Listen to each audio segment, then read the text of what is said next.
কিছুদিন আগেতে জয় শ্রীরাম করতো মুসলমান, দাড়িওয়ালা টুপিওয়ালা দেখলে পরেই। এদেশের মাটিতে ন্যাংটা সাধু ঘুরে ঘুরে বেড়াই, কই আমাদের তো কোনো অসুবিধা হয় না, তো দাড়িওয়ালা টুপিওয়ালা দেখলে তোমাদের এত জ্বলন হয় কেন? আজকের সময়ে বর্তমানে মহারাষ্ট্রে একটা বাবা বেরিয়েছে, বাবা ভাগেশ্বর ধামওয়ালা বাবা, ভণ্ড বাবা, যে বাবা নাকি তোমার সমস্যার কথা বলে দিতে পারে, যে বাবা নাকি আগামীতে কোন সরকার বসবে এ দেশে সেটা বলে দেবে। ভণ্ড বাবা কিছুদিন আগে সোশ্যাল মিডিয়াতে অমুসলিম মহিলাকে মুসলমানের মতো হিজাব পরিয়ে তাকে জনগণের সামনে বলাচ্ছে, সেই ট্রেনিং দিয়ে সেই মহিলা তখন বলতেছে, আমি মুসলমান ছিলাম, আমার নাম সুলতানা, আমি মুসলমান ধর্মকে ঘৃণা করি, তাই হাজার জনগণের সামনে আমি নিজের ধর্মকে ত্যাগ করে হিন্দু ধর্ম গ্রহণ করছি। এদেশের মাটিতে কত যে কীর্তিকলাপ হচ্ছে আপনারা সোশ্যাল মিডিয়াতে দেখলে পরে তা বুঝতে পারবেন। কিছুদিন আগে 37 জন সাধু রাস্তায় দাঁড়িয়ে আন্দোলন করছিল। তারা বলতেছিল যে বেনারসকে হিন্দু রাষ্ট্র রাজধানী বানাতে হবে, আর এই ভারতবর্ষকে হিন্দু রাষ্ট্র বানাতে হবে। আমরা বলছিলাম, ভারতবর্ষ তোমার বাপের দেশ, তোমরা বাপ কিনে রেখে দিয়েছে, যে বললে পরি তোমাদেরই কথা মতো এদেশ হিন্দু রাষ্ট্র হবে। তোমরা যতটা রক্ত দিয়েছো এই দেশের মাটিতে, ততটা রক্ত আমরা মুসলমানরা দিয়েছি, বলো সুবহানাল্লাহ। তবে আগে একটা সময় ছিল, মন্দিরে ঘন্টা হতো, মসজিদে আজান হতো, কারো কোনো অসুবিধা হতো না। কিন্তু এখনো মন্দিরে ঘন্টা হয়, আমাদের অসুবিধা হয় না। তবে মসজিদে আজান হলে পরে এক শ্রেণীর বড় জ্বলন হয়, বড় অসুবিধা হয়। তাই কত শত মসজিদের মাইক বন্ধ করে দিয়েছে, কত শত মসজিদের তালা মেরে দিয়েছে। এদেশের মাটিতে কত পাঠশালা আছে, কত কলেজ আছে, কত ভার্সিটি আছে, কারো কোনো রকম অসুবিধা হয় না। তবে এদেশের মাটিতে মাদ্রাসাগুলো আছে বলে এক শ্রেণীর বড় অসুবিধা হয়। তাই তারা বলে মাদ্রাসায় সন্ত্রাসী হয়। বলছে কি বলছে না? কথা বলেন হ্যাঁ কি না? আমার শিক্ষিত মুসলমান সুধী মানুষেরা, বেশি বাড়াবাড়ি করিও না। আল্লাহ পাক এই পৃথিবীতেই তোমাদেরকে এমন বাঁশ দেবে যে সোজা হয়ে দাঁড়াতে পারবে না। ইসলামের বিরোধিতা করেছিল অনেক বেঈমান জালিমরা। বাংলাদেশের এক বেহায়া ন্যাংটা বিশ্বা মহিলা আমার নবীর শানে বেয়াদবি করে নবীজির চরিত্র নিয়ে বই লিখেছিল। ওই মহিলার নাম কি? তাসলিমা নাসরিন। ওই ন্যাংটা বেহায়া মহিলা এখন পঙ্গু হয়ে হাসপাতালের বেডে হাফ হাফ করছে। আর আমার আল্লাহ পাক বলছেন, নমরুদ ইব্রাহিমের শত্রুতা করেছিল, নমরুদকে শেষ করেছি, মশা দিয়ে মেরেছে। ফেরাউন মুসা নবীর বিরোধিতা করেছিল, ফেরাউনকে ডুবিয়ে ডুবিয়ে মেরেছি। তোমরাও যদি ইসলামের বিরোধিতা করো, তোমরাও যদি ইসলামের বিরোধিতা করো, তা আমি আল্লাহ বলছি এমন আজোড়া বাঁশ ঢুকিয়ে দেবো যে সোজা হয়ে দাঁড়াতে পারবি না। তাই মুসলমান ওই নবীজির মহব্বতে ভক্তি ভরে সকলে উচ্চ আওয়াজে দরুদ শরীফ পাঠ করেন। আল্লাহ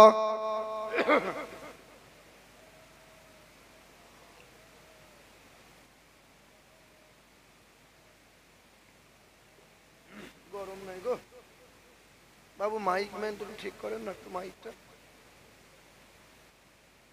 জিকির করেন লা ইলাহা, আরো জোরে লা ইলাহা, মোহাব্বতে লা ইলাহা, বলো লা ইলাহা মুহাম্মাদুর সাল্লাল্লাহু আলাইহি ওয়াসাল্লাম।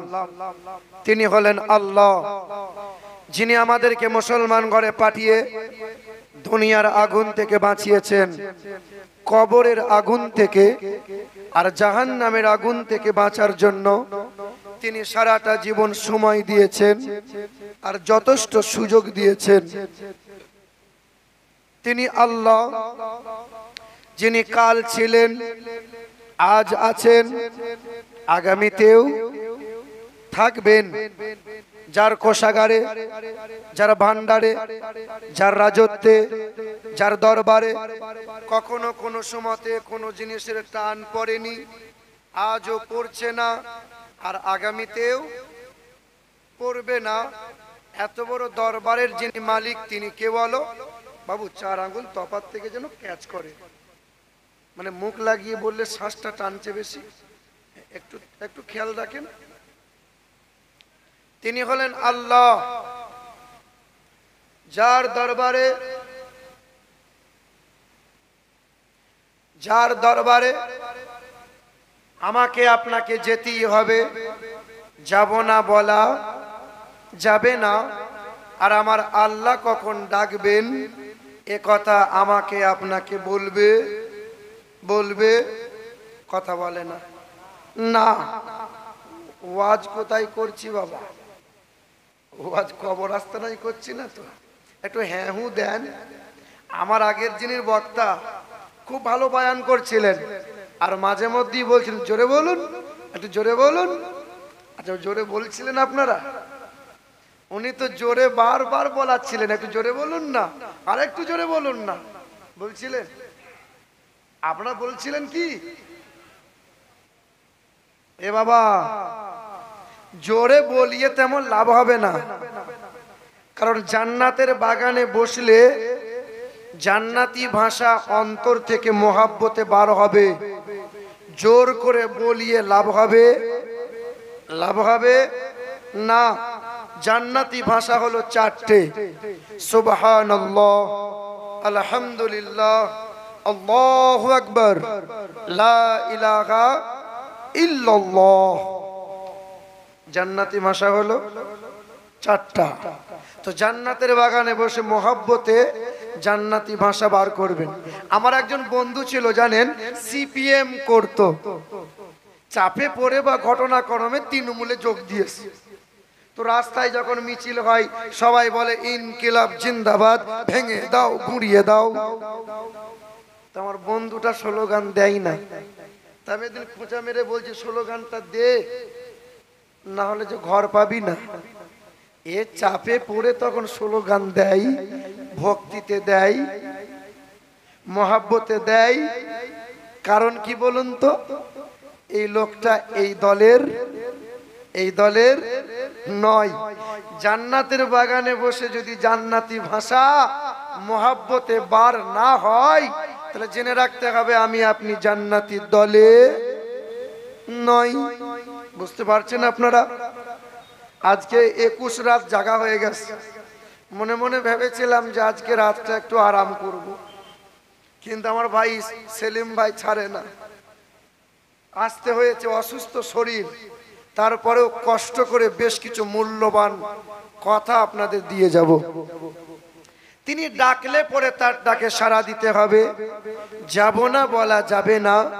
আর তিনি কখন ডাকবেন এ কথা আমাকে আপনাকে বলবে। আর মালাকুল মাউত ফেরেশতা সামনে হাজির হলে কোনো বাহানা চলবে, যেতেই হবে, যাব না বলা যাবে না। যিনি কাল ছিলেন, আজ আছেন, আগামীতেও তিনি কে বলো যিনি আনন্দের মালিক, নিরানন্দের মালিক, হায়াতের মালিক, মৌতের মালিক, আসমানের মালিক, জমিনের মালিক, যিনি আপনার মালিক, আমার মালিক, যিনি এখানকার মালিক, সেখানকার মালিক, সর্ব জায়গার সর্বক্ষণের যিনি একাই মালিক, তিনি কে বলো? সেই মহান মালিকের দরবারে কালামে শুকরিয়া আদায় করে বলি আলহামদুলিল্লাহ।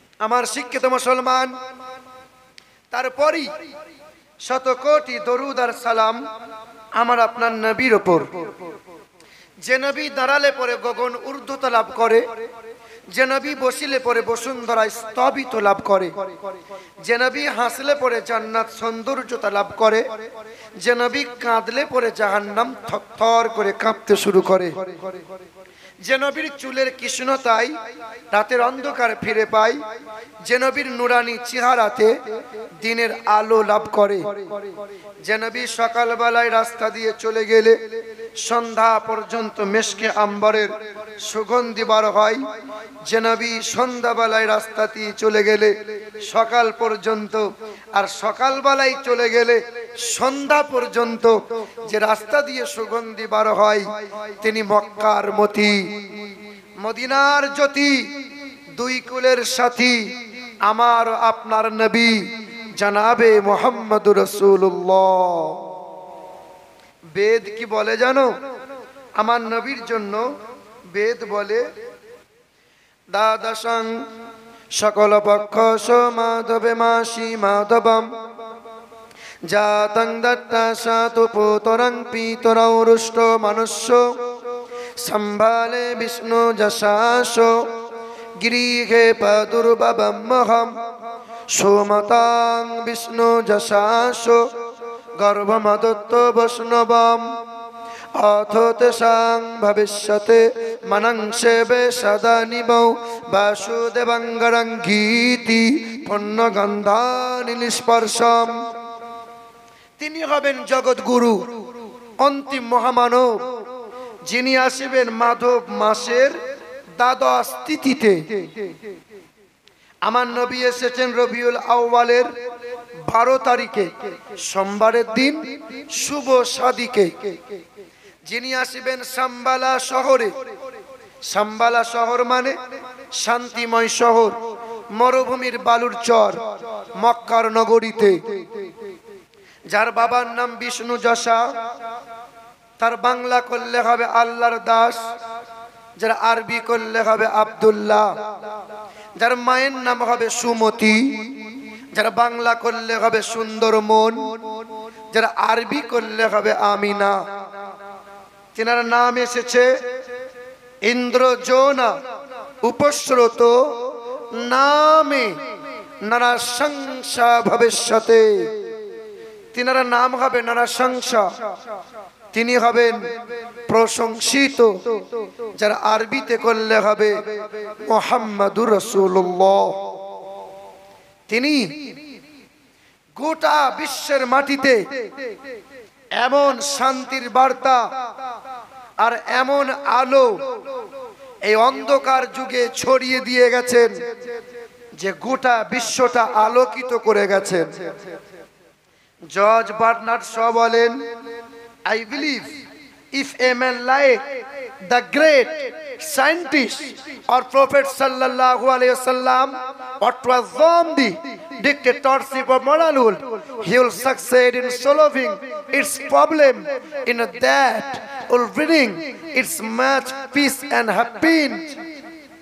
জর্জ বার্নার্ড শ বলেন, আমি বিশ্বাস করি নবী মুহাম্মদ সাল্লাল্লাহু আলাইহি ওয়াসাল্লামের মতো এমন মহাবৈজ্ঞানিক পৃথিবীর জমিনে একবার যদি আর একবার চলে আসতেন তো অন্ধকারকে, এই অশান্তিময় দুনিয়াকে তিনি শান্তিতে পরিপূর্ণ করে দিতেন। জোরে বলুন।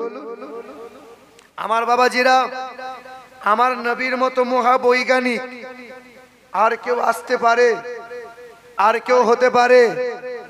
আমার নবী 1400 বছর আগে মদিনার মাটিতে বলেছেন যে তোমরা যখন মাইয়েতদের গোসল করাবে কুলের পাতা দিয়ে গরম পানি করে ওই পানি দিয়ে মাইয়েতদের গোসল করাও। কিসের পাতা? কিসের পাতা? আচ্ছা, মদিনাতে কুল গাছ বেশি না খেজুর গাছ বেশি? খেজুর গাছ। নবীর জামানায় কোনো ল্যাবরেটরি ছিল না, টেস্ট করার জন্য কোনো ব্যবস্থাই ছিল না। আল্লাহর নবী 1450 বছর আগে বললেন যে তোমরা কুলের পাতা দিয়ে গরম পানি করো। আমরা করি কি করি না? কোন মাইয়েতের গোসল দেওয়ার সময় কুলের পাতা গরম পানি করি কি করি না? কথা বলে না, করেন না?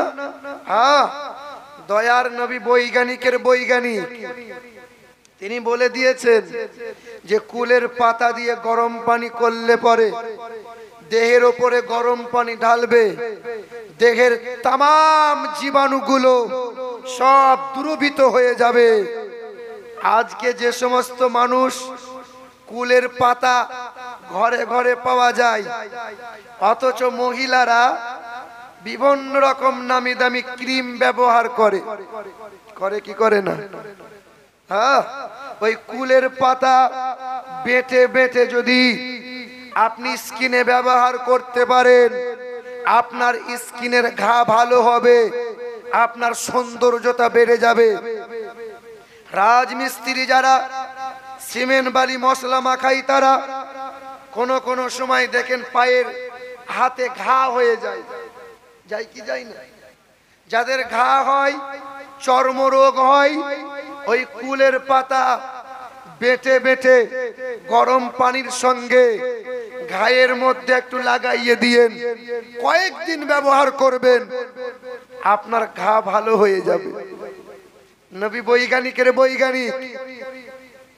আল্লাহর নবী সাল্লাল্লাহু আলাইহি ওয়াসাল্লাম বলেন তোমরা ব্যাং মারিও না।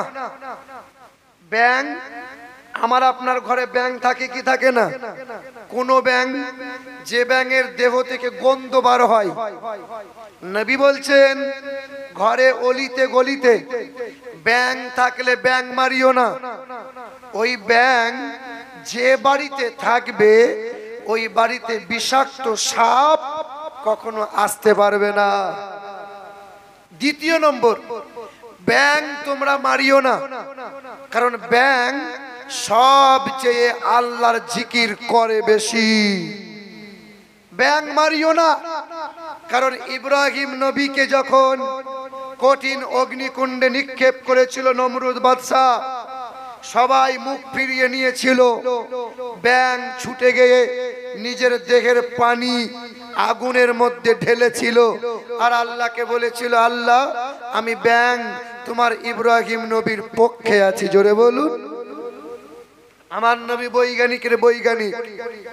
নবী বলছেন, শুনে রেখে দাও, দয়ার নবী সাল্লাল্লাহু আলাইহি ওয়াসাল্লাম বলেন পুরুষ মানুষ যারা এই পায়ে গিরার নিচে কাপড় পরিও না।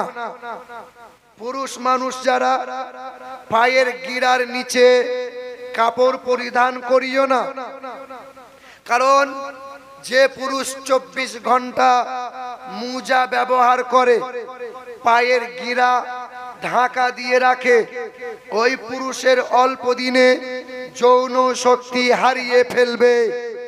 কারণ সূর্যের কিরণে এই পায়ের গিরাতে অত্যন্ত যৌন শক্তি হরমোন তৈরি করে।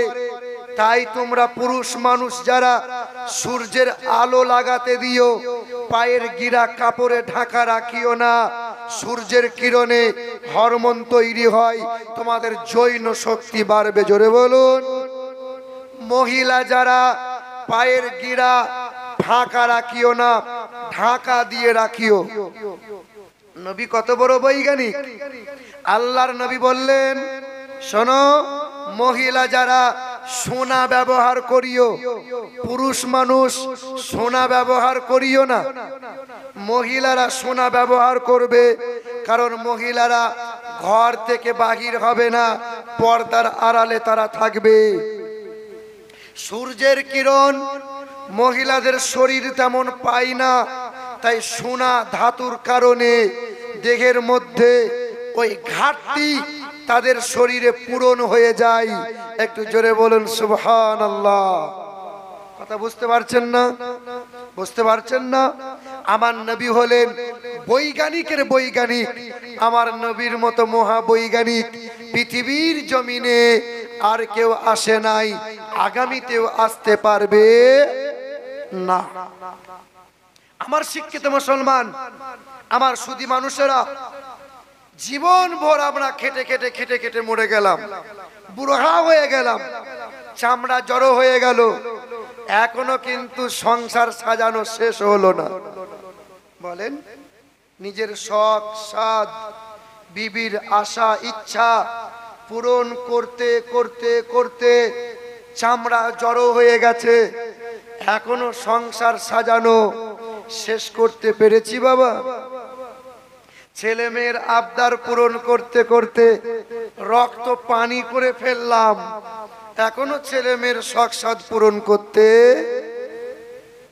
পারলাম না। এখনকার আগের মতো আর নাই। আপনার ছেলে অভিমান করেছে সাইকেল কিনে দেবেন, ছেলে নেবে না, অ্যাপাচি চাই। আপনার ছেলে মোবাইল কিনবো বলছে, একটা পাতি সেট কিনে দেবেন, নেবে না, এত বড় 4 ফুটের মোবাইল চাই। এ বাবাজির আমার, আগেকার বিজ্ঞানরা চিন্তা করেছিল যে বন্দুক তৈরি করতে হবে, এত পরিমাণে হিংস্র প্রাণী, বন্দুক তৈরি করে হিংস্র প্রাণী মারবো। বিজ্ঞানের চিন্তাধারা ছিল এক। এখন এই বন্দুকটা বাঘ ভাল্লুক মারার জন্য ব্যবহার হয় না ভোটের আগে মানুষ খুন করার কাজে লাগে? আগেকার বিজ্ঞানরা চিন্তা করেছিল যে বোম তৈরি করতে হবে, বড় বড় পাহাড় পর্বতগুলোকে ভাঙতে হবে। ওই বোমটা পাহাড় পর্বত ভাঙার জন্য কি এখন কাজে লাগে না মানুষ মারার কাজে লাগে? এ বাবাজিরা, বিজ্ঞান চিন্তা করলো যে মোবাইল তৈরি করতে হবে। কত আর চিঠিতে আদান প্রদান হবে। মোবাইল তৈরি হতে হতে এমন মোবাইল এলো যে ঘরে ঘরে সিনেমা হল হয়ে গেল। যখন ইচ্ছা তখন সিনেমা দেখে। আর আপনার ঘরে ছেলে দিন রাত কানে ব্লুটুথ গুঁজে ডিজিটাল হিন্দি গান শোনে। আপনার ছেলেকে বলে দিয়েন, ওই ছেলের যখন 30 বছর 35 বছর বয়স হবে, ওই ছেলে দিন দিন কানে আর শুনতে পাবে না, মেশিন লাগাতে হবে। আপনার ছেলেকে বলে দিয়েন, যে ছেলে দিন রাত মোবাইলে খোঁচা মারছে, ছেলের যখন 40 বছর বয়স হবে তখন চশমা ছাড়া ছেলে আর দেখতে পাবে না। এটাই সত্য। আমার শিক্ষিত মুসলমান, এই মোবাইলটা যদি এখন কিনতে যান 5,000 10,000 20,000, মোবাইলটা যখন আপনি কিনবেন ওই প্যাকেটের মধ্যে একটা বই দেওয়া হয়, গাইড বুক। যে বইটাতে লেখা থাকে মোবাইল কেমন ব্যবহার করবেন আপনি। থাকে কি থাকে না? মোটর সাইকেল কিনবেন, গাইড বুক থাকে। ফ্রিজ কিনবেন, গাইড বুক থাকে। মোবাইল কিনবেন, গাইড বুক থাকে। লেখা আছে এটা হেডফোনের কর্ড, এটা চার্জারের কর্ড গুঁজবেন, এটা এখানে স্পিকার আছে, এখানে ক্যামেরা আছে, এতক্ষণ চার্জ দেবেন, এতক্ষণ চার্জ সার্ভিস দেবে, ইত্যাদি। থাকে কি থাকে না? আর আপনি যদি মোবাইলটা কিনে আনার পর হেডফোনের কর্ডটা নিয়ে এই চার্জারের পয়েন্টে গোজেন, কানে দেওয়ার পর শোনা যাবে? যাবে? যাবে না। কারণ যেখানে যার জায়গা সেখানেই লাগাতে হবে। খুব ভালো করে শোনেন, আমার আল্লাহ পাক মানব জাতির কল্যাণ ও কামিয়াবির জন্য বিশ্বের মাটিতে গাইড বুক দিয়েছেন না দেন নাই? ওই গাইড বুকের নাম কি? কোরআন শরীফ। ঠিক না ভুল? আপনার মাথায় খুব যন্ত্রণা হচ্ছে, আপনি মৌলভী সাহেবের কাছে তাবিজ নিতে গেছেন। তা মৌলভী সাহেব বলছে, বাবু মাথায় কতদিন যন্ত্রণা? বলে এতদিন ধরে। বলে অনেক সময় চোখের কারণে মাথার যন্ত্রণা হয়, আপনি চোখের ডাক্তার দেখান। আপনার মতো ব্যক্তিটা বসিরহাটে চোখের ডাক্তার দেখাতে গেছে।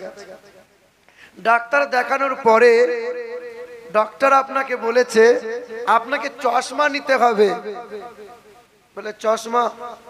বলে এত পাওয়ারের চশমা আমি লিখে দিলাম, চশমার দোকানে কিনে নিয়েন। এ ঔষধের দোকানে মানে চশমার দোকানে গিয়ে জিজ্ঞাসা করছে, বাবু এই চশমার দাম কত আর পাওয়ার কত? বলে ডক্টর লিখেছে 30 পাওয়ারের চশমা, এর দাম হলো 50 টাকা। কত দাম?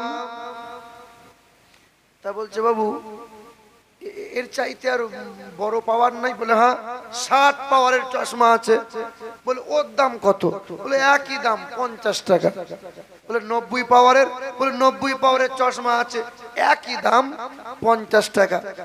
রামচন্দ্রপুরের মানুষ তো একটু চালাক বেশি, তো এ মানুষ চিন্তা করছে যে 50 টাকায় চশমা নেবো তো নেবো, তো 30 পাওয়ারের নেবো কেন, 90 পাওয়ারের নেবো। এ 90 পাওয়ারের চশমা নিয়ে বাড়ি এসেছে। হাট কি বারে বসে? সোমবারে, শুক্রবারে, হ্যাঁ না? শুক্রবারের দিন সকালবেলায় সালমার মা বলছে, কই গো একবার হাটে যাও, কিছু মাছ টাছ নিয়ে আসো। এ 90 পাওয়ারের চশমাটা নিয়ে হাটে নেমেছে, মাথায় যন্ত্রণা শুরু। 90 পাওয়ারের চশমাটা পরে মাছের বাজারে গেছে। আর ওই মনে করুন বাসতলার এক ব্যক্তি গরিব মানুষ নদীতে ছেকে ছেকে কিছু পুঁটি মাছ বাজারে বিক্রি করছে। পুঁটি মাছ চেনেন? পুঁটি মাছ চেনেন? হ্যাঁ, এ পুঁটি মাছ বিক্রি করছে আর বলছে হোলসেল 20 টাকা কিলো, হোলসেল 20 টাকা কিলো। এই 90 পাওয়ারের চশমাটা পরে দেখছে সর্বনাশ, বড় বড় কাতলা মাছ 20 টাকা কিলো। তা বলছে, ভাই 2 কিলো ভরে দে আমাকে। এ 2 কিলো মাছ নিয়ে বাড়ি এসেছে। খুব বোঝেন। বাড়ি আসার পর তখন বিবি বলছে, হ্যাঁ গো কি ব্যাপার, তুমি কি নিয়ে এলে? বলে এই তো। বলে কাতলা মাছ তুমি বলছো তো, পুঁটি মাছ কেন? বলে এই তো কাতলা মাছ। চশমা যখন খোলে তো তখন দেখে পুঁটি মাছ, আর চশমা যখন পরে তো তখন দেখে কাতলা মাছ। 10 টাকার, 10 টাকার চশমার না চালাকি করার কারণে? হ্যাঁ, চালাকি করার কারণে। আমার আব্বাজান ভাইজানেরা, আমার শিক্ষিত মুসলমান সুদী মানুষেরা, তা আমার আল্লাহ পাক রব্বুল আলামিন বলছেন, তুমি চালাকি করে 30 পাওয়ারের চশমাটা 90 পাওয়ারের নিয়েছো বলে পুঁটি মাছগুলো কাতলা মাছ মনে হয়েছে। বান্দা যদি চালাকি করে, পূর্ণাঙ্গ জীবন ব্যবস্থা আল্লাহ কোরআনে দিয়েছেন, এই কোরআনকে বাদ দিয়ে চালাকি করে যদি নিজে ইচ্ছে মতো দিন ধর্ম করে তো ব্যক্তিটা খালে পড়বে কি পড়বে না? পড়বে কি পড়বে না? অশান্তিতে জ্বলবে কি জ্বলবে না? জ্বলবি। এই মানব জাতির কল্যাণ ও কামিয়াবির জন্য যে গাইড বুক দেওয়া হয়েছে, গাইড বুকের নাম হলো কোরআন শরীফ। এই কোরআন শরীফের পরিচয় কি? কোরআন শরীফে 30টা পারা আছে, এই কোরআনে 540টা রুকু আছে, এই কোরআনে 114টা সূরা আছে, এই কোরআনে 14টা সিজদা আছে, এই কোরআনে 6666টা আয়াত আছে, এই কোরআনে আমার আল্লাহ পাক 37টা নবীর ঘটনা বর্ণনা করেছেন। আমার আল্লাহ পাক 27টা নবীর নাম করে করে কোরআনে বর্ণনা করে দিয়েছেন। এই কোরআন শরীফে আমার আল্লাহ পাক রব্বুল আলামিন 1200 বার যার ঘটনা বর্ণনা করা হয়েছে, 1200 বার যার নাম নিয়ে প্রশংসা করা হয়েছে, তিনি হলেন আমার আপনার নবী, দু জাহানের বাদশাহ জনাবে মুহাম্মদুর রাসূলুল্লাহ। আমার আপনার নবীর প্রশংসা কোরআনে 1200 বার করা হয়েছে। আমরা আল্লাহ পাক রব্বুল আলামিন বলেন, মা আতাকুমুর রাসূলু ফাকুযুহু ওয়া মা নাহাকুম আনহু ফান্তাহু ওয়াত্তাকুল্লাহ ইন্নাল্লাহা শাদীদুল ইকাব। এ দুনিয়ার মানুষেরা, আমার নবী যা তোমাদেরকে দেবে তা তোমরা গ্রহণ করে নাও, আমার নবী যা তোমাদেরকে শিখাবে তা তোমরা শিখে নাও। আমার নবী যা তোমাদেরকে শোনাবে শোনো, নবী যা শিখাবে তা তোমরা শেখো, নবী যা দেখাবে তা তোমরা দেখো। এবার আপনারা বলেন, আমার দয়ার নবী যা দিয়েছে তা কি আমরা নিয়েছি? আল্লাহ রাসূল বলেন, খায়রুকুম মান তাআল্লামাল কুরআন ওয়া আল্লামা। যে ব্যক্তি কোরআন পড়ে অপরকে কোরআন শিখায়, ওই ব্যক্তি বড় ভাগ্যবান। আল্লাহর নবী দিয়েছেন, তালাবুল ইলমি ফারিদাতুন আলা কুল্লি মুসলিমিন ওয়াল মুসলিমাত। প্রতিটা নর ও নারীর জন্য জ্ঞান অর্জন করা ফরজ। কোন জ্ঞান অর্জন করা ফরজ? যে জ্ঞান অর্জন করলে পরে ছেলে বাপ মাকে কষ্ট কোনোদিন দেবে না, যে জ্ঞান অর্জন করলে পরে ভাই বোনের হক কোনোদিন মারবে না, যে জ্ঞান অর্জন করলে পরে কোনোদিন বিবির সাথে দুর্ব্যবহার করবে না, যে জ্ঞান অর্জন করলে পরে ছেলে মেয়ের হক আদায় করবে, যে জ্ঞান অর্জন করলে পরে বড়কে শ্রদ্ধা করবে, ছোটকে স্নেহ করবে, উলামাদেরকে সম্মান করবে, যে জ্ঞান অর্জন করলে পরে হারাম হালাল সম্পর্কে বান্দা অবগত হবে, ওই জ্ঞানটাই হলো কোরআন ও হাদিসের জ্ঞান। ইনশাআল্লাহ আমার মুসলমান শিক্ষিত বন্ধুরা, ওই জ্ঞানটা কিসের জ্ঞান? কোরআনের জ্ঞান। এবার আপনারা বলেন, আমরা কি কোরআন শিখেছি? ছেলে মেয়েদেরকে কোরআনের তালিম দিয়েছি বাবা? দিতে পেরেছি? আমরা পারি নাই। ইসলাম সব সময় একতার কথা বলে। কোরআন বলে যে ওয়ালা তাসুবুল্লাযীনা ইয়াদউনা মিন দুনিল্লাহ ফায়াসুবুল্লাহ আদওয়াম বিগাইরি ইলম। তোমরা অন্যের ধর্মকে গালমন্দ করিও না, অন্যের ধর্মকে ছোট বড় মন্তব্য করিও না, তারাও অজ্ঞতার কারণে তোমার আল্লাহকে গাল দেবে। দয়ার নবী মুহাম্মদ সাল্লাল্লাহু আলাইহি সাল্লামকে ছোট বড় কথা বলবে, অপরাধটা তোমারই হবে। আমার দয়ার নবী একদিন ওয়াজ করছিলেন, সাহাবায়ে কেরামরা ওয়াজ শুনছিলেন। হঠাৎ আল্লাহর নবী দাঁড়িয়ে গেলেন। সাহাবায়ে কেরামরা জিজ্ঞাসা করলেন, নবী গো, আপনি দাঁড়ালেন কেন? বলে, রাস্তা দিয়ে একটি মানুষকে কাঁধে করে নিয়ে যাচ্ছে, লাশ দেখতে পাও না? বলে, ইয়া রাসূলুল্লাহ, ওই লাশটা মুসলমান নয়, ও মুসলিম, ইহুদি। আল্লাহর নবী বললেন, তোমাদের দেখে লাল রক্ত বইছে, ও একজন মানুষ, ওরও দেখে লাল রক্ত বইছে। তা আমি আমার চোখ দিয়ে মানুষ দেখলাম, আজকে ধর্ম দেখি নাই, তাই মানুষ বলে দাঁড়িয়ে তাকে সেলুট জানালাম, সম্মান জানালাম। জোরে বলুন সুবহানাল্লাহ।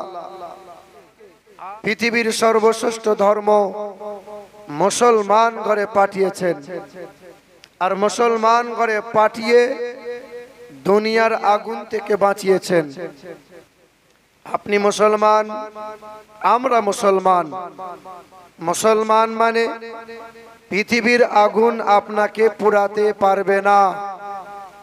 আপনি যত বড়ই পাপী অপরাধী হন না কেন, মাতাল, সুদখোর, গাঁজাখোর, লটারিখোর, জীবনে মসজিদে কোনোদিন পা রাখেন না, দাম্পত্য জীবনের মধুর মিলনের পরে কেমন ফরজ গোসল করতে হয় সেটা এখনো শিখলেন না, পেশাব করার পর কেমন ইস্তেঞ্জা করতে হয় তা আজও জানা হলো না, অন্যায় আর অন্যায় করে গেছেন।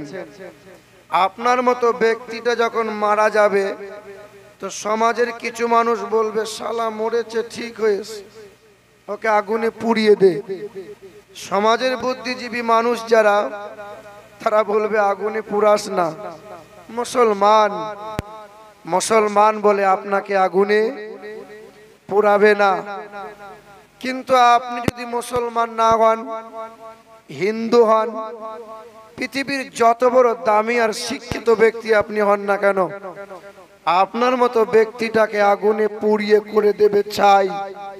আর মুসলমান ঘরে জন্ম নিয়ে যদি মুসলমান না হয়ে কবরে যান তো মরার পরে আমলের কোনো দাম নাই। কথা বুঝতে পারছেন না? বুঝতে পারছেন না? এদেশের মাটিতে হিন্দু, মুসলমান, বৌদ্ধ, খ্রিস্টান, জৈন, সাঁওতাল, আদিবাসী আমরা সকলেই বাস করি। এদেশ হলো ভারতবর্ষ। আজকে রামচন্দ্রপুরের এই সভাতে যদি কোনো হিন্দু ভাইরা আপনাদের এই মজলিসে আসে, তাড়াতে পারবেন? বাধা দেওয়া যাবে? যাবে না। অর্থাৎ ইসলাম সব সময় মানবতার কথা বলে।